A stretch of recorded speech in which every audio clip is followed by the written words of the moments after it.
Assalamualaikum warahmatullahi wabarakatuh. Berjumpa lagi bersama channel Aldi Saputra.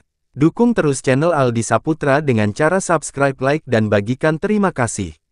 Begini isi khutbah iblis kepada manusia di neraka. Isi khutbah iblis kepada manusia di neraka diabadikan Allah dalam surat Ibrahim ayat 22 yang artinya Allah Subhanahu wa Ta'ala berfirman yang artinya, dan setan berkata ketika perkara hisab telah diselesaikan, sesungguhnya Allah telah menjanjikan kepadamu janji yang benar, dan aku pun telah menjanjikan kepadamu tetapi aku menyalahinya. Tidak ada kekuasaan bagiku terhadapmu, melainkan sekadar aku menyeru kamu lalu kamu mematuhi seruanku, oleh sebab itu janganlah kamu mencerca aku, tetapi cercalah dirimu sendiri. Aku tidak dapat menolongmu, dan kamu pun tidak dapat menolongku. Sesungguhnya aku tidak membenarkan perbuatanmu menyekutukan aku dengan Allah sejak dahulu. Sungguh, orang yang zalim akan mendapat siksaan yang pedih. Isi khutbah iblis kepada manusia di neraka pada hari kiamat dilakukan setelah proses penghitungan hisab selesai. Pada saat itu manusia terbagi dua kelompok. Allah memasukkan orang-orang beriman dan beramal saleh ke dalam surga, sedangkan orang-orang kafir dimasukkan ke dalam neraka. Selesai hisab itu, iblis berpidato di hadapan kelompok penghuni neraka. Pidato iblis itu diabadikan oleh Allah Subhanahu wa Ta'ala di dalam Al-Quran, tepatnya surat ke-14 Ibrahim ayat 22. Menurut tafsir Ibnu Katsir maupun tafsir At-Tabari, khutbah iblis itu merupakan pidato yang sangat menyentuh hati, bahkan sangat menyayat hati. Semua manusia dari kelompok penghuni neraka yang mendengarnya, heboh dan menangis. Allah Subhanahu wa Ta'ala berfirman yang artinya, dan setan berkata ketika perkara hisab telah diselesaikan, sesungguhnya Allah telah menjanjikan kepadamu janji yang benar, dan aku pun telah menjanjikan kepadamu tetapi aku menyalahinya. Tidak ada kekuasaan bagiku terhadapmu, melainkan sekadar aku menyeru kamu lalu kamu mematuhi seruanku, oleh sebab itu janganlah kamu mencerca aku, tetapi cercalah dirimu sendiri. Aku tidak dapat menolongmu, dan kamu pun tidak dapat menolongku. Sesungguhnya aku tidak membenarkan perbuatanmu mempersekutukan aku dengan Allah sejak dahulu. Sungguh, orang yang zalim akan mendapat siksaan yang pedih. Quran Surat Ibrahim ayat 22. Dalam tafsir Kementerian Agama dijelaskan bahwa dalam ayat ini, Allah menyebutkan pengakuan setan di hadapan Allah setelah urusan hisab selesai di padang mahsyar.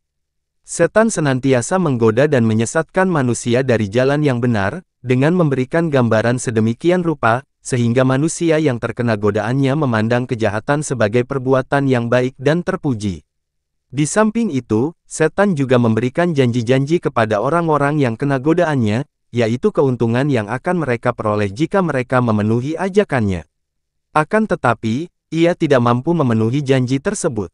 Pengakuan setan setelah urusan hisab di padang mahsyar selesai ditujukan kepada orang-orang yang telah disesatkannya di dunia ini, baik golongan lemah yang telah memperhambakan diri kepada selain Allah, maupun golongan kuat dan sombong yang telah menganggap diri mereka sebagai Tuhan. Dalam pengakuannya itu, setan mengatakan kepada mereka bahwa sesungguhnya Allah telah menjanjikan kepada mereka janji yang benar, Dia kuasa untuk memenuhi janjinya itu. Setan pun telah memberikan janji kepada mereka, tetapi dia tidak kuasa untuk menepatinya. Setan sama sekali tidak mempunyai kekuasaan apa-apa terhadap mereka, dia hanya sekadar menyeru manusia kepada sesuatu yang tidak benar, lalu mereka mematuhi saja seruannya itu tanpa menggunakan akal. Oleh sebab itu, manusia yang bersalah, janganlah mereka mencercanya, melainkan cercalah diri sendiri. Setan sekali-kali tidak dapat menolong mereka dari azab dan siksa Allah, dan mereka pun tidak dapat menolongnya. Sesungguhnya setan sejak dahulu tidak membenarkan perbuatan manusia mempersekutukannya dengan Allah. Penyesalan tiada guna. Mendengar pidato iblis terlaknat tersebut, semua penghuni neraka merasa sangat susah dan tertipu. Mereka semuanya menangis dan menyesal, namun penyesalan ketika itu tidak ada gunanya lagi. Dan mereka tambah sedih mendengar ayat 23 yang menceritakan orang-orang beriman dan beramal saleh dimasukkan ke dalam surga. Allah Subhanahu wa Ta'ala juga berfirman yang artinya, orang-orang kafir dibawa ke neraka jahanam berombong-rombongan. Sehingga apabila mereka sampai ke neraka itu dibukakanlah pintu-pintunya dan berkatalah kepada mereka penjaga-penjaganya, apakah belum pernah datang kepadamu rasul-rasul di antaramu yang membacakan kepadamu ayat-ayat Tuhanmu dan memperingatkan kepadamu akan pertemuan dengan hari ini? Mereka menjawab, benar telah datang. Tetapi telah pasti berlaku ketetapan azab terhadap orang-orang yang kafir. Quran Surat Az-Zumar ayat 71. Ketika neraka jahanam sudah melihat orang-orang yang akan dimasukkan ke dalamnya dari kejauhan, neraka kemudian semakin bergejolak dan membara tidak sabar menanti kedatangan mereka. Allah Subhanahu wa Ta'ala berfirman yang artinya, apabila neraka itu melihat mereka dari tempat yang jauh, mereka mendengar kegeramannya dan suara nyalanya. Quran Surat Al-Furqan ayat 12. Sumpah Iblis. Khutbah iblis di hari kiamat kelak bisa menjadi renungan bersama agar tidak menjadi orang-orang yang merugi di akhirat.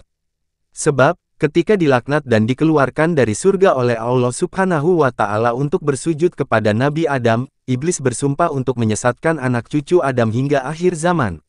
Iblis telah memohon kepada Allah Subhanahu wa Ta'ala agar ditangguhkan ajalnya hingga hari kiamat, dan Allah Subhanahu wa Ta'ala mengabulkan doa iblis. Kisah tersebut diabadikan di dalam Al-Quran. Berkata iblis, ya Tuhanku, kalau begitu, maka beri tangguhlah kepadaku sampai hari manusia dibangkitkan. Allah Subhanahu wa Ta'ala berfirman, kalau begitu, maka sesungguhnya kamu termasuk orang-orang yang diberi tangguh. Quran Surat Al-Hijr ayat 36-37. Setelah itu, iblis selalu berusaha untuk terus menyesatkan manusia dari jalan Allah Subhanahu wa Ta'ala hingga hari kiamat. Jika kamu menampakkan sedekah-sedekahmu, maka itu baik. Dan jika kamu menyembunyikannya dan memberikannya kepada orang-orang fakir, maka itu lebih baik bagimu dan Allah Subhanahu wa Ta'ala akan menghapus sebagian kesalahan-kesalahanmu. Dan Allah Subhanahu wa Ta'ala maha teliti apa yang kamu kerjakan. Quran Surat Al-Baqarah ayat 271. Semoga bermanfaat dan ambil hikmahnya. Silahkan subscribe, like dan bagikan terima kasih. Assalamualaikum warahmatullahi wabarakatuh.